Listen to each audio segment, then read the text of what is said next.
এবারে আমাদের আলোচনার বিষয় হচ্ছে স্বরবর্ণ এবং ব্যঞ্জনবর্ণ। আমরা জানি আমাদের সিলেবাসে কিন্তু বর্ণ থেকে আমাদের কিন্তু রয়েছে ভাই, তো বর্ণ থেকে আমাদের প্রশ্ন আসে। আমরা প্রিভিয়াস ইয়ার কোয়েশনেও দেখেছিলাম যে আমাদের বর্ণ থেকে প্রশ্ন আসবে এবং ক্লাসটা বিশেষ করে ঝাড়খণ্ড টেটকে মাথায় রেখে প্রস্তুত করা হচ্ছে। এটা ঝাড়খণ্ড টেটের জন্য আমরা তৈরি করেছি ক্লাসটা। সম্পূর্ণ ক্লাসটা দেখতে থাকুন। আশা করি স্বরবর্ণ এবং ব্যঞ্জনবর্ণের একটা বেসিক ধারণা আপনাদের হয়ে যাবে। তো প্রথমে আমি বলে রাখি ধ্বনি এবং বর্ণের মধ্যে পার্থক্য কী। প্রথমে প্রশ্ন আসছে ধ্বনি এবং বর্ণ। এখানে দেখতে পাচ্ছেন ধ্বনি মানে হচ্ছে কি ভাই, ধ্বনি মানে হচ্ছে একটা সাউন্ড। এই যে আমি যে কথাগুলো বলছি, যেমন আমি বলতে পারছি আপনাদের গ, এই যে গটা বলতে পারছি, আপনি শুনতে যে পাচ্ছেন, এই যে গ নামে যেটা সাউন্ড আসছে এটাই হচ্ছে ধ্বনি। আর গ এটা কি, গটা হচ্ছে এই দেখুন, গটা যদি আমি লিখি তাহলে এই ধরনের লিখলাম, অর্থাৎ তার একটা লিখিত রূপ আছে। ধ্বনির একটা লিখিত রূপকে বলা হয় কি বর্ণ। যেমন এখানে দেওয়া আছে, এই দেখুন এটা হচ্ছে ক, কটা কি, কটা এই যে কয়ের যেটা এই যে লিখিত যেটা আকার, লিখিত যেটা রূপ, এটাকে বলা হবে বর্ণ। আর কটা আমি যে উচ্চারণ করছি, এই যে উচ্চারণ করার যেটা ক, এই যে উচ্চারণ জিনিসটা হচ্ছে কি, এটা হচ্ছে ধ্বনি। এখানে দেখুন এই দেখুন সাউন্ডগুলো যাচ্ছে, এই সাউন্ডগুলো হচ্ছে ধ্বনি, আর সাউন্ডগুলো গিয়ে আমাদের বর্ণ তৈরি হচ্ছে। ক্লিয়ার? তো ধ্বনি হচ্ছে কি স্যার, ভাষার ক্ষুদ্রতম একক। ধ্বনিটা হচ্ছে যে কোনো একটি ভাষার সবচেয়ে ছোট একক, যা কেবল কানে শোনা যায়। ধ্বনিটা কি, ধ্বনিটা হচ্ছে সবচেয়ে ছোট্ট একক বা ক্ষুদ্রতম একক, যা শুধুমাত্র আমরা কানে শুনতে পারি। ক্লিয়ার? শুধুমাত্র শ্রুতিগ্রাহ্য রূপ। ধ্বনির লিখিত বা দৃশ্যমান রূপ যা, তাই হচ্ছে আমাদের বর্ণ। অর্থাৎ ধ্বনির যেটা লিখিত রূপ, আমরা যা ধ্বনি উচ্চারণ করলাম, যেটা আমরা উচ্চারণ করলাম বা যেটা শুনলাম, ওইটার যেটা লিখিত রূপ হবে, সবচেয়ে ছোট্ট ইউনিট যেটা হবে, এটাই হবে আমাদের কি বর্ণ। যেমন আমি যদি বলি ল, তো লটা হচ্ছে আমাদের ধ্বনি। তো এই যে ল এর যে একটা লিখিত রূপ যে এই ধরনের আছে, এটা হচ্ছে কি বর্ণ। বোঝা গেল? পরবর্তী স্লাইড দেখি। বাংলা বর্ণমালায় মোট 50টা বর্ণ আছে। 50টা বর্ণ আছে, তার মধ্যে স্বরবর্ণ আছে আমাদের 11টি, আর ব্যঞ্জনবর্ণ আছে আমাদের 39টি। পরীক্ষায় প্রশ্ন আসবে। আর স্বরবর্ণগুলা কি স্যার? স্বরবর্ণগুলা হচ্ছে যে বর্ণগুলা অন্য বর্ণের সাহায্য ছাড়া স্বাধীনভাবে উচ্চারণ হয়। আর ব্যঞ্জনবর্ণ কি, স্বরবর্ণের সাহায্য ছাড়া স্পষ্ট রূপে উচ্চারিত হইতে পারে না। এটার মিনিংটা কি? ধরে নিন এখানে আমি বললাম ও, ওটা তো আমরা জানি স্বরবর্ণ। এবার আমি এখানে বললাম ল, লটা কি স্যার? লটা হচ্ছে আমাদের ব্যঞ্জন বর্ণ। ক্লিয়ার? এবার দেখুন যখন আমি ল উচ্চারণ করছি, ল, তো ল উচ্চারণ করার সঙ্গে সঙ্গে ল, দেখুন একটা ও কিন্তু আমার সাথে অলরেডি উচ্চারণ হয়ে গেছে। আপনি ল উচ্চারণ করুন আমার সঙ্গে, আপনি এ ভাই হ্যালো, ওই যে ক্লাস দেখছেন কোন দিকে ভাই, আপনাকে বলছি, এই যে আবার ক্লাস দেখছেন ভাই ইউটিউবে, আপনাকে বলছি আপনি আমার ক্লাস মনোযোগ দিয়ে দেখবেন। ওইদিকে কে কী কথা বলছে, কে কী শুনছে, এইদিকে দেখবেন না, আপনি আমার দিকে ফোকাস করুন। এই দেখুন এই যে ল, আমরা যখন ল উচ্চারণ করলাম ল, তো ল উচ্চারণ করার সঙ্গে সঙ্গে দেখুন একটা ও কিন্তু আমাদের উচ্চারিত হচ্ছে। তার মানে এই ও ছাড়া কিন্তু ল উচ্চারণ হয় না। বোঝা গেল? তো ওটা কি, ওটা হচ্ছে একটা স্বরবর্ণ। তো স্বরবর্ণের উচ্চারণ ছাড়া ব্যঞ্জনবর্ণ উচ্চারণ হয় না। যেমন ধরে নিন আমরা ক, যদি বলি আমরা ক, যখন আমরা ক উচ্চারণ করব তখন দেখুন ক উচ্চারণ করলে সঙ্গে সঙ্গে একটা ও উচ্চারণ হয়ে গেছে, তো তো ক, ক যখন উচ্চারণ করলাম ক, সঙ্গে একটা ও কিন্তু উচ্চারণ হচ্ছে। তার মানে ক উচ্চারণ করতে গেলে ও উচ্চারণ হয়ে যায়, ও ছাড়া ক উচ্চারণ হয় না।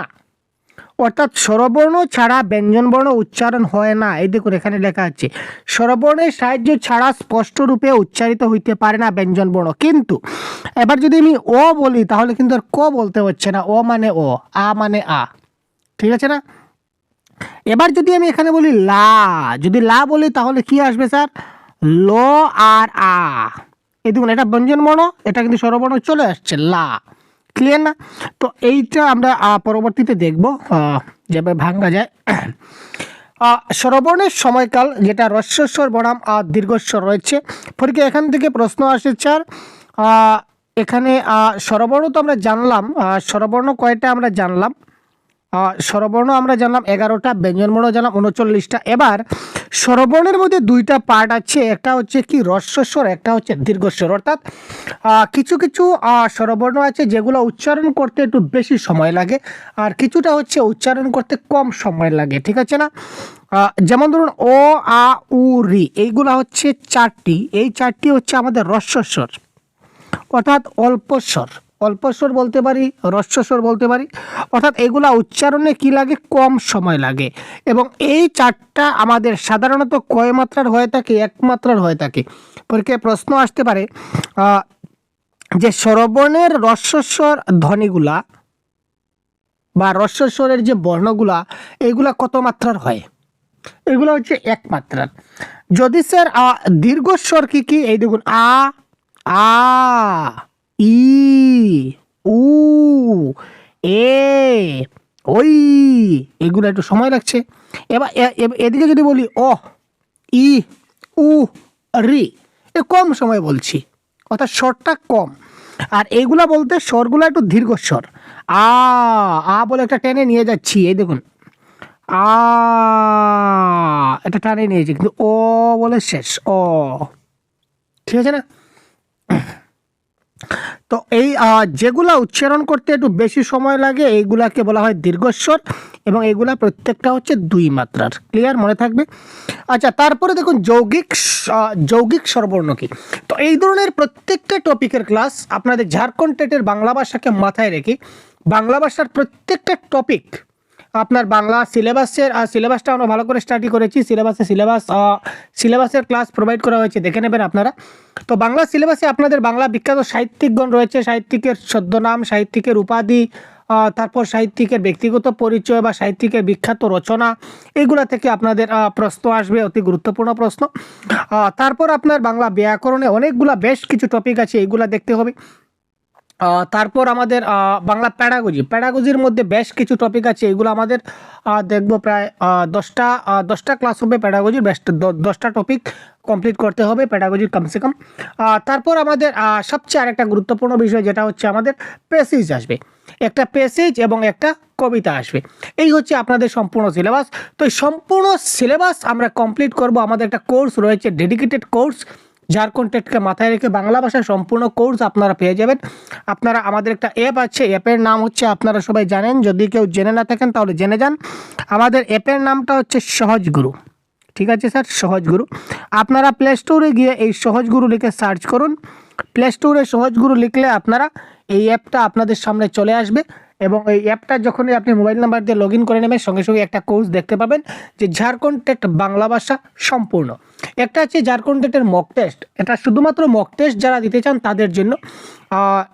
এমনি ডেডিকেটেড যেটা কোর্স আছে, এখানে মক টেস্ট ইনক্লুড থাকবে, ভিডিও লেকচার থাকবে, পিডিএফ নোটস থাকবে, তারপর ক্লাস থাকছে, তারপর আপনাদের ডাউট সেশন থাকছে, তারপর মক টেস্ট থাকছে।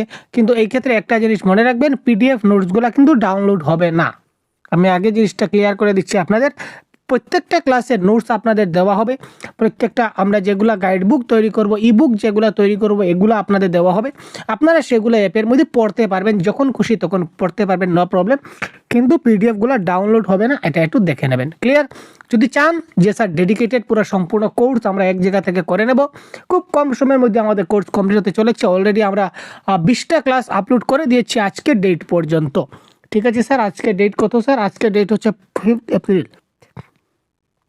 আজকের ডেট হচ্ছে আমাদের 5 এপ্রিল। এই 5 এপ্রিল পর্যন্ত আমরা 20টা ক্লাস অলরেডি আমরা আপলোড করে দিয়েছি। তো আপনারা যারা ক্লাসটা জয়েন হননি, অবশ্যই আপনারা যদি চান তো জয়েন হয়ে যাবেন। ক্লিয়ার? যাই হোক, এতক্ষণ কথা বললাম, এবার আমরা যাই আবার ক্লাসে। যৌগিক স্বরবর্ণের সমীকরণ।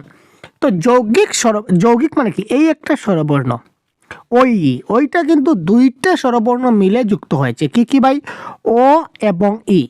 ও এবং ই, এই 2টা সংযুক্ত হয়ে আমাদের ওই তৈরি হয়েছে।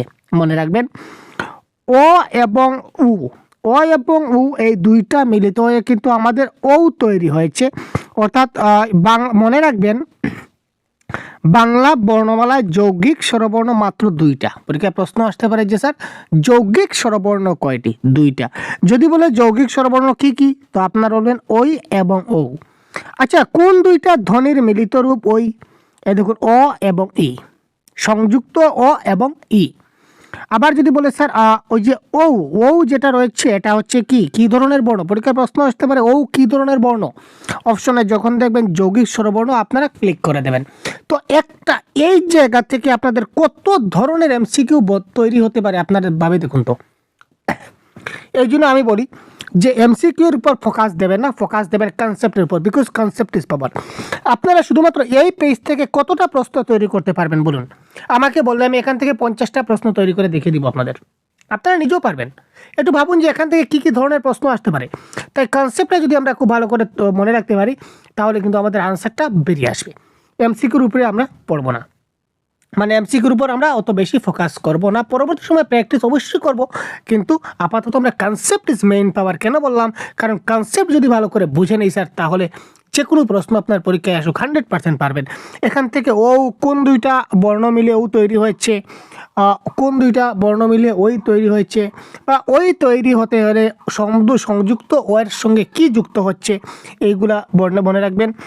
মনে রাখবেন বাংলা বর্ণমালায় মাত্র 2টা স্বরবর্ণ আছে, যৌগিক স্বরবর্ণ মাত্র 2টা, কিন্তু যৌগিক স্বরধ্বনি আছে 25টা। এই যে ধ্বনি বললাম মানে সাউন্ড যেটা প্রবলেম, স্বরধ্বনি থাকবে 25টা। মাথায় রাখবেন যৌগিক স্বরধ্বনি হচ্ছে 25টা আর যৌগিক স্বরবর্ণ হচ্ছে মাত্র 2টা। এটা একটু নোট ডাউন করে রাখবেন পরবর্তী সময় যাতে সমস্যা না হয়।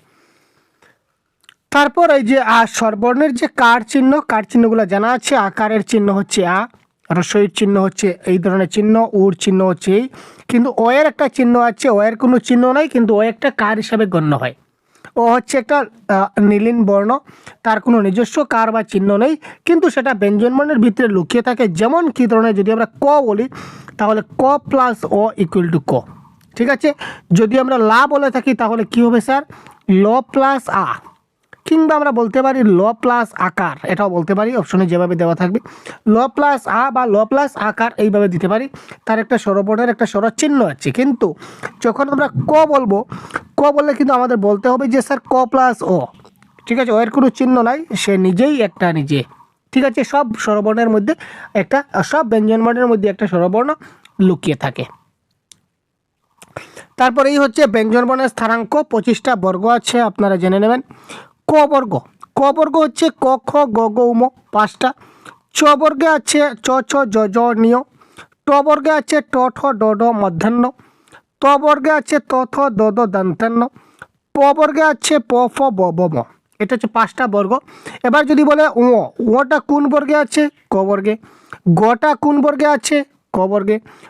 অর্থাৎ জট করে প্রশ্ন আসবে মধ্যাহ্ন, মধ্যাহ্ন কোন বর্গের বর্ণ? সুতরাং ট বর্গের বর্ণ। তো এই জিনিসগুলো ভালো করে খাতায় নোট ডাউন করে রাখুন এবং পড়তে থাকুন।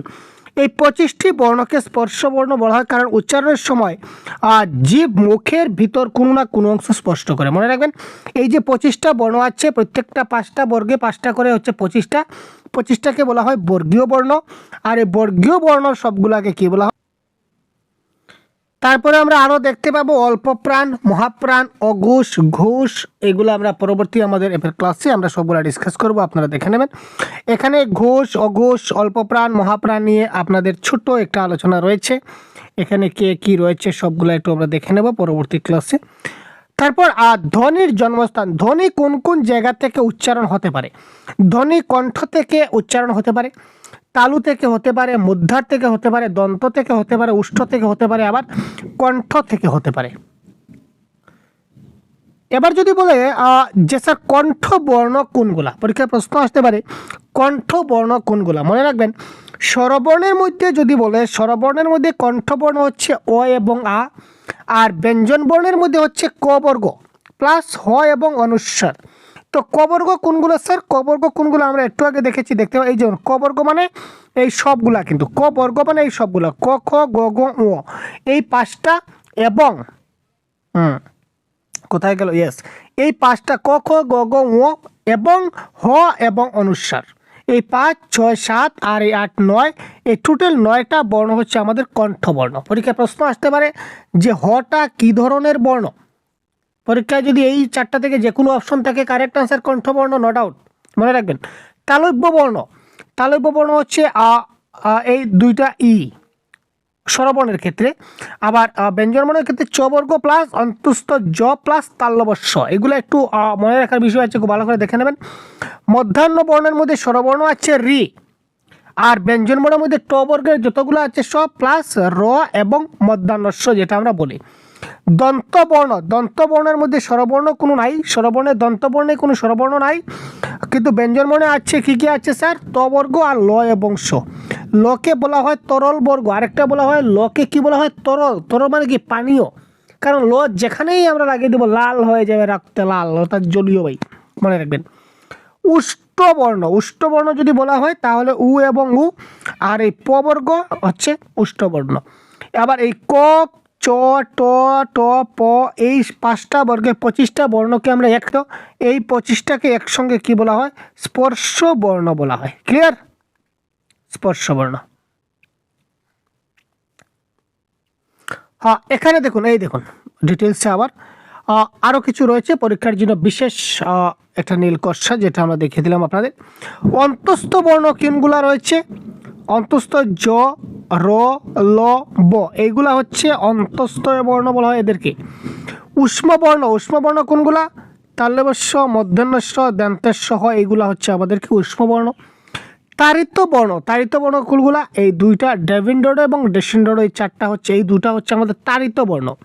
পরাশ্রয়ী বর্ণ মানে কি? যে একলা চলে না, কারো না কারোর কাদের উপর ভর করে চলতে হয়। যেমন অনুস্বার, বিসর্গ, চন্দ্রবিন্দু, তারা কিন্তু একলা চলতে পারে না ভাই, কারো না কারোর কাদের উপর বা কারো না কারোর হাত ধরে পা ধরে চলতে হয়, তাই না? একলা কি চলতে পারে? চন্দ্রবিন্দু কি একা বসবে? না। যখনই আমরা চাঁদ বসাবো তখন দেখবেন চয়ের ঘাড়ের উপর বসে গেছে, তাই না? ঠিক আছে না? যখন আমরা